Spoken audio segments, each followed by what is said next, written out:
to the Psychology Show here on Dr. Radio.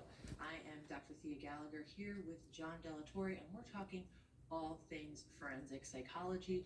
We want to hear from you. So give us a call, 877 NYU Docs. That's 877 698 3627. Again, I'm Dr. Thea Gallagher here with Dr. John Delatorre talking about forensic psychology and what that means in the current political world that we are very well aware of, and also what this means with other aspects of our lives. So we have a caller from North Carolina. Christine, welcome to the show. How can we help you?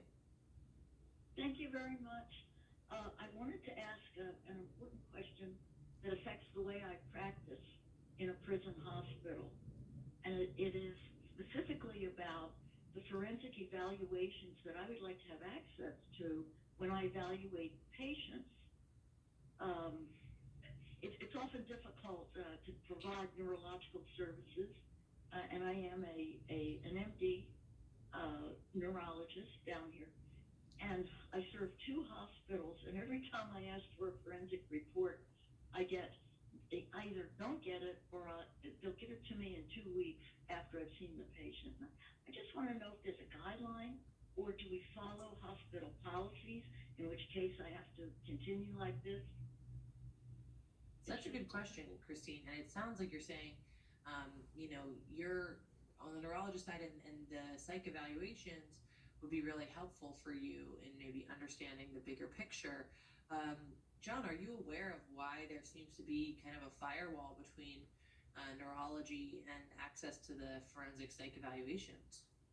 Not really. That's okay. Well, first of all, the time frame. I mean, I work in private practice, so it's very rare that someone gets access to me or my report in such a short amount of time. Usually, I have about 6 to 8 weeks before something is going to be turned in from me. But when it comes to like, if to help me clarify, did the forensic psychologist come in, or was this a psych provider that was there at the hospital, and it still took 2 weeks? Right? Can you clarify that for me a little bit? Sure.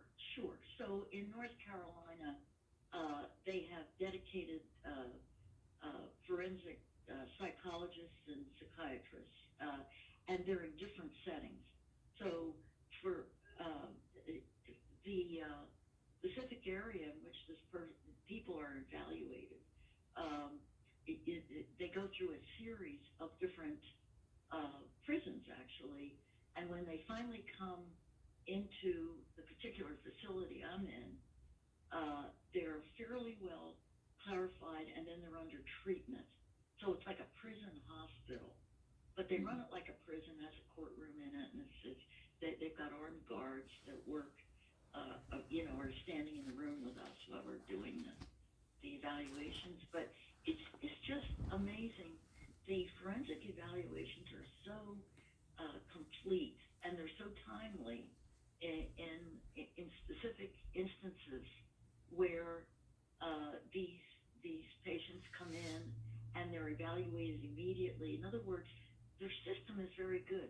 But then as it flows down to services within the hospital by contract, you're stuck with, new patients that flow in, and they usually can't talk to you because they've had drugs withdrawn, or they can talk to you, and say a few things, but then it's obvious what their problem is psychiatrically.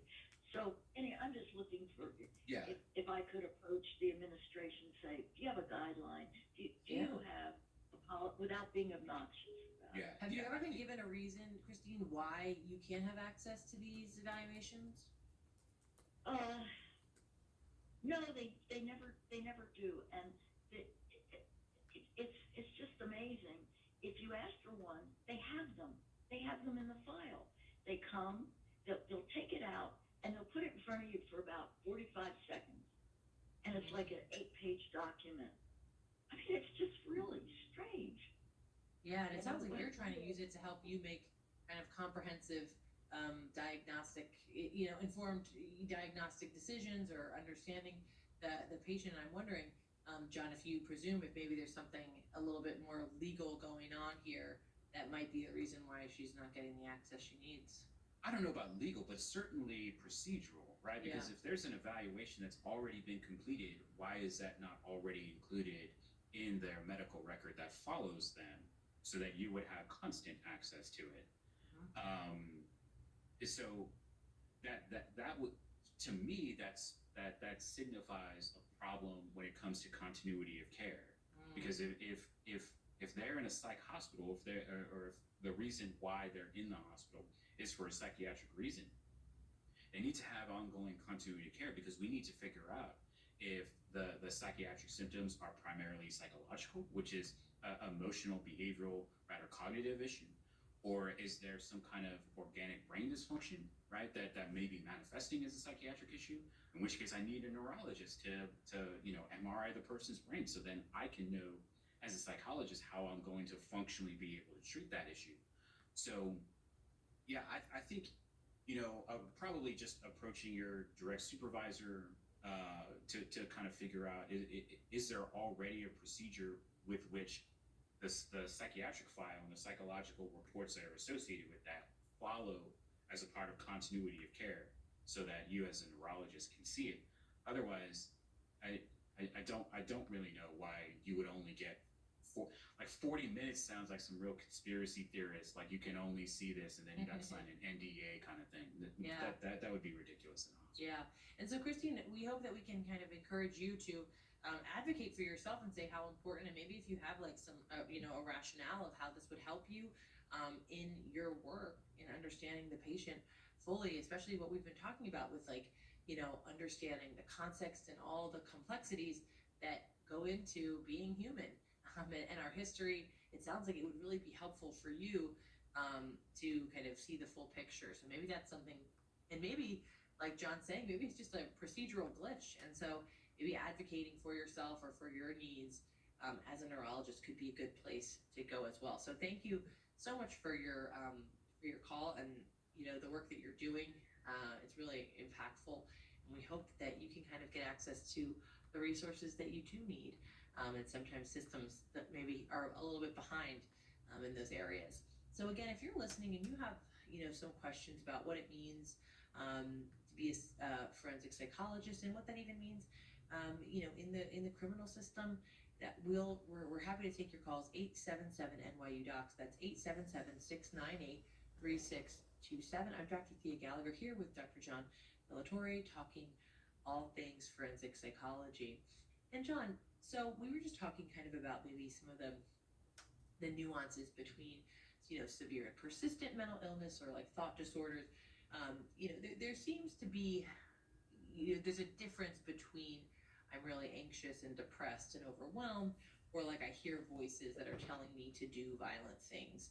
And we also know in the current state of the world, there's a lot of criminalization, if you will, of mental illness. So if we know a large percentage of those who are without homes have severe and persistent mental illness, and can maybe get caught up in some more criminal activity. So what are your thoughts here about severe and persistent mental illness as we look at it as part of this mental health, mental illness umbrella? I think we're facing a real chicken and the egg scenario here, because overall there's a lot of complications when it comes to these kinds of problems. The first is, number one, it's our own bias, right? That when we see someone out on the street who's already a stranger and it looks like they're communicating with themselves and kind of maybe throwing fists in the air because they're fighting the bees that are non-existent around them, right? They're off-putting, and no one wants to be around someone that's off-putting like that. But then again, we also have created a society in which funding for these individuals to have the appropriate care that they need is gone, and they're severely underfunded, and so these individuals are struggling like the rest of us. Now, Yep. Imagine you're hearing a sound, right? A white noise machine, or what sounds like a voice inside your head 24 hours a day. and just it never stops. And so the medications are only meant to blunt some of that, right? It's not meant to take it away because we can't cure mental illness. And if you don't have the resources to get the medications that you need, so what are you going to turn to? You're going to turn to illicit drugs in order to self-medicate. That's another problem because now it disinhibits you, right? If you're taking methamphetamine, not only is it, Swiss cheese in your brain, it's also disinhibiting you from the behaviors that you wouldn't have done otherwise.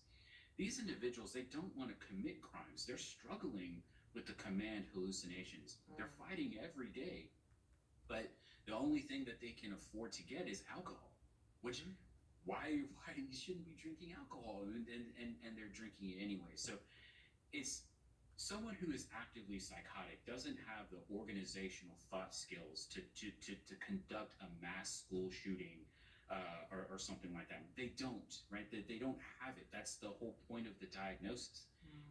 But we also have to look at the contextual and situational factors in which someone is not on their medications that they should be on, but instead they're using illicit drugs. Or if they're using marijuana and they're still being, put into a hospital, they're still being put into jail because it's marijuana, that's another problem.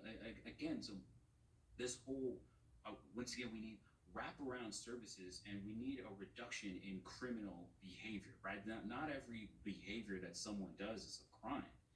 And we need to start taking a look at our penal codes and saying, what's a crime now versus what's a crime back then, and whether or not those two things are still the same thing. Yeah, yeah, and I think like what you're talking about too, like there's just no resources. I worked in community mental health on my internship, and if you have someone who's also struggling, like where do they go? Who's taking care of them? And No that's a idea. There's big no issue. housing. Yeah. Yeah, there's no housing. Housing.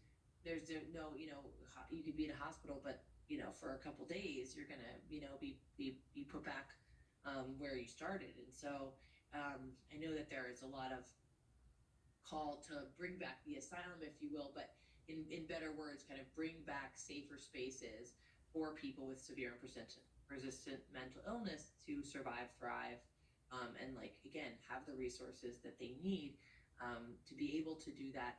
And this leads to another kind of maybe controversial question, but what are your thoughts on some people we know do really well on antipsychotic medication, and if they're consistently on it, we know it can really help mitigate against maybe some of the problems that they're facing, even maybe the substance abuse or etc. What are the kind of some of the complexities around the ethics of even like mandated medication? Because I know, Yeah. I'll say too, I've worked with some families who have a family member who they know is really struggling. They're not taking their medications, and these families are maybe worried, concerned, scared, and they feel like there's nothing they can do, but they feel like, when the person's taking their medication, they're less of a danger to themselves or others, and vice versa, I guess. So yeah, what are your thoughts on that?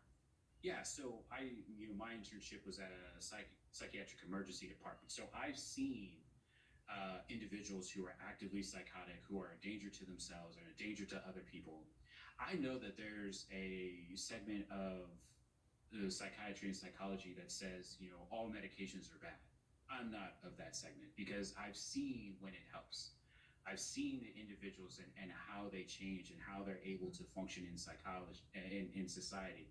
I think the problem becomes is that it blunts and it numbs the spectrum of human experience, right?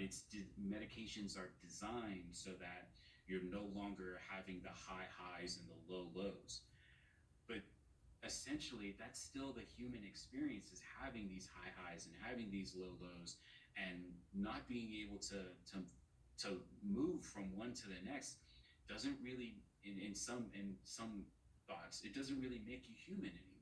And who wants to not feel like they're not human anymore? No one wants to feel that, and so then they'll stop taking the medications, and then they'll start having the high highs and not realizing that the low lows are about to come. So right now, I think it's very difficult to take away a person's individual freedoms. So mandating that someone has to take medications is a problem. But if they're not able to care for themselves, right? If they're not able to uh, function and they're not able to pay their bills and they're not able to keep the job and they're not able to bathe and right, that if functionally they start deteriorating, then it's certainly possible for a court to mandate medications be done. But usually that person has a long history of not functioning well in Mhm. society.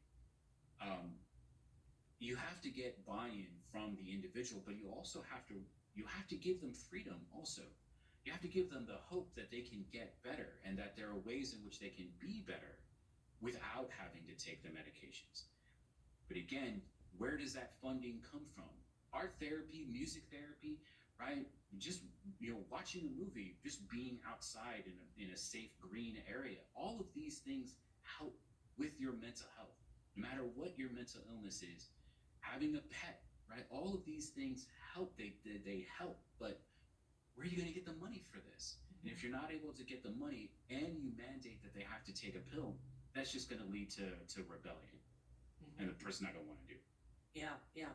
And I think, unfortunately, in our history, there was a time where there were more, say, institutions, but they were also ethically really problematic. And so we got rid of a lot of those, but we haven't come up with a better solution. And I think it's really important that we, as, us in psychology, and hopefully policymakers can continue to be considerate of the fact Well, that there if are I a lot of yes, vulnerable, people who need some resources. yeah, I think once we started uh, monetizing a lot of these things, that's when they became an issue.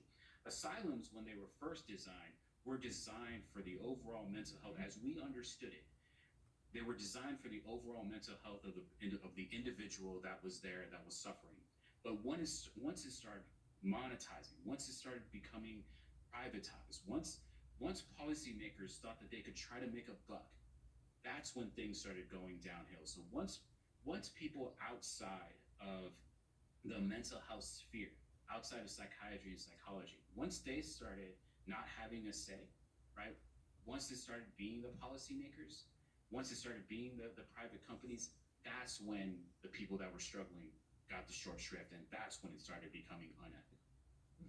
Yeah, yeah, and I think, again, the greater concern for the greater good and for these individuals who are struggling and suffering who need that support. And I think we've seen there's, it's not perfect, but there's still a lot of success in substance abuse treatment, rehabs, and it's a lot more support. There's a lot more wraparound care, even with, sponsors and meetings and other resources, and hopefully we can have a world in which we see more of these resources available for people struggling with, severe persistent mental illness as well. Yeah, yeah, it takes a village. All of us have to contribute. All of us, even the Yeah, yeah, and we can't kind of just throw our hands up.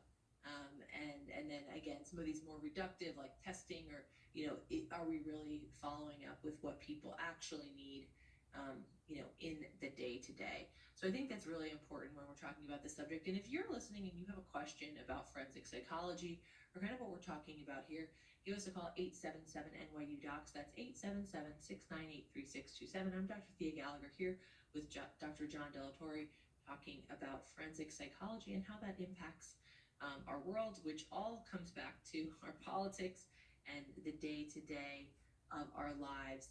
And, John, can you talk to us a little bit about when you are doing the competency evaluations that you do on a day to day basis, or kind of looking? What are the kind of the ethics, or the main things that drive what you're looking for? Are you trying to be as objective as possible? What's your goal in the work that you're doing every day? Well, luckily for me, what I have to do is by law, right? So it spells out in statute what the different capacities are: capacity to testify, capacity to have appropriate courtroom decorum, right? Capacity to, give relevant information to counsel. So by law, there are certain capacities that a person has to have. But what does capacity mean? do they have that ability? And so that part of the evaluation is just kind of gauging their understanding. Yes, it's about being objective, and it's about providing, the judge what exactly it is that they need in order to determine whether the person is competent. I don't make that decision, but for me, it's not nebulous. For me, it's concrete, and I think that's where the problem is when it comes to um, these kinds of evaluations being for elected officials. There's nothing concrete. What psychologically are we expecting when someone says that they're going to run for office? I have no idea. Yeah, and again, there's many jobs in which you do your job and you do the work and you're not evaluated and you can do it as long as your employer keeps you for as old as you are. And like you said, people age very differently, and understanding how the brain works, and competency and functioning. Um, and so in our last couple minutes, do you have an opinion about what should happen with elected officials? Should there be some sort of evaluation or criteria, or do you feel like we have to start with the criteria and then work toward an evaluation? I think number one, we have to start with the ethics, right? I think all of our systems, right? All of our executive branch, our judicial branch, right? Our legislative branch, I think we need to start with ethics. What exactly is the job, and how do we know when you're not doing it? From there, we can start finding out what kind of process we need in order to screen in individuals. But that being said, we live in a republic where we get to select the individuals that speak for us. And I think until we live in a full democracy, we have to just trust that some individuals are speaking on our behalf and have our better interests. That takes a lot of trust. And unfortunately, I think we're in a situation right now where we've lost a lot of trust. Hmm. Yeah, it's a challenging time, and a challenging time to understand, um, you know, how to make decisions based on all of that. But like you said, hopefully we can see some change in the future. So, Dr. Delatorre, thank you so much for being with us today. Tell our listeners where they can find you. You can find me on all the different socials at Dr. John Delatorre. You can find me at my website, resolutionfcs.com, or your favorite, or TV show, true crime docuseries. Yeah, and the next time it would be great. We can get into, like you said, some of the not crisis evaluation, but a de-escalation, because I think people are really interested also in what that looks like and what that means. And I think it's great having more psychologists in all of these, embedded in all of these areas, because our mental health is such an important impact on so many aspects of our lives. So thank you so much for being with us, and we'll definitely have you on in the future. Yeah, thanks, Dr. Gallagher. Great. Well, thank you so much.